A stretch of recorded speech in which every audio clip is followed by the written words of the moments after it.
Eto naman ang kaganapan namin sa birthday ni Musumi kahapon. Walang ibang ganap kundi naglakad-lakad at kumain din nga kami sa may Jollibee. 5 taon na nga si Musumi, kaya happy birthday Musumi! Kaya tara, samahan nyo nga po kami. Kahapon nga, September 4 ay na-birthday nga itong ating little vlogger. Wala ngang ibang ganap kundi sabi ko doon na lang nga kami sa may Jollibee magla-lunch. At go at agree naman nga itong si Musumi. Kaya sumakay na nga kami ng motor dahil patanghali na rin. Kasama na nga pala namin dito ang dalawang pinsan ni Musumi at kasama na rin nga si Mama at isa kong kapatid. At syempre, excited na nga itong mga kasama ko. Shoutout din nga po isa sa mga followers natin. Dahil excited na nga ang mga bata, ay diretso na nga po kami dito sa may Jollibee. Sabi ko nga sana kay Musumi ay mag-picture-picture muna dito sa labas, kaso parang wala ngang sa mood. Shoutout nga po kay Michelle Vlog. At pumasok na rin nga po kami. At dahil break time din nga ng mga oras na to, kaya parang puno nga ang Jollibee. Nung makahanap na nga kami ng upuan nila Mama, ay nagpila na rin nga po pala kami dito sa may counter para pumili nga ng aming makakain. At saka maghihintay lang nga kami ng ilang minuto para nga sa aming order. Etong si Musumi ay hindi nga makapaghintay at sunod ka susunod niya. At etong si Dylan ay pinaupo nga namin dito sa upuan na pambata para nga wag masyadong malikot. Shoutout din sa mga gwapong kumakain dito sa may Jollibee. At habang naghihintay, eto nga sila Musumi ay kung ano-ano nga ang mga ginagawa. Pagbigyan nyo na, birthday naman niya. At eto rin nga palang tita niya ay bumili rin nga ng cake sa may red ribbon. Para mas feel nga ni Musumi na birthday niya. Ayaw ngang tumabi sa akin ni Musumi, kaya katabi ko nga sa upuan itong si Daniel. At sa wakas, nandito na rin nga ang aming na-order na makakain. Thank you Lord sa panibagong taon nga nakaarawan ni Musumi. Salamat nga po dahil iniiwas mo nga po siya sa mga sakit at lagi nga pong malusog. Nawa ay lagi mo nga po siyang gabayan hanggang sa kanyang paglaki.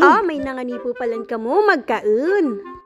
Pagkatapos nga namin kumain, ay isa-isa ko na nga po palang nilinis nga ang kanilang mga mukha. Dahil sabi ko nga, pagkatapos namin kumain ay magagala-gala lang muna kami. Solve! At nabusog nga kami. Bali, hindi na nga namin nakain yung cake dito sa may Jollibee. At ako naman ay akay-akay ko nga sa paglalakad itong batang makulit na to. At dahil minsan lang nga kami makapaggala-gala, ay hindi pa nga kami uuwi. Magwi-window shopping dahil wala nga kaming pambili. Feel mo na nga ang Christmas dito sa may 202. At dahil pa December na rin, ay pwede na rin nga kayo mamili ng mga panregalo para sa inyong mga inaanak. Shoutout din nga po dito sa isa sa estudyante sa may CSPC na nakilala nga po ako. Maraming salamat nga po sa inyo. At pagkatapos naman nga namin na mag-window shopping, ay dito naman nga kami sa may plaza maglalakad-lakad. Buti na lang nung may nagpa-picture nga kay Musumi ay nasa good mood at nag-smile nga ang birthday girl. Pero may mga oras nga na ayaw ni Musuming sumama nga po sa mga picture. Pumunta rin nga po pala kami dito sa bagong 202 dahil ngayon lang nga si Mama makakapasok. Hello po sa mga mababait nga pong staff ng 202 Avenue Merchandise. At dahil nakakain, nakagala at nakapag-ikot-ikot na rin nga po kami, ay uuwi na rin nga kami dahil mauulan na. At charan! Nandito na nga po kami.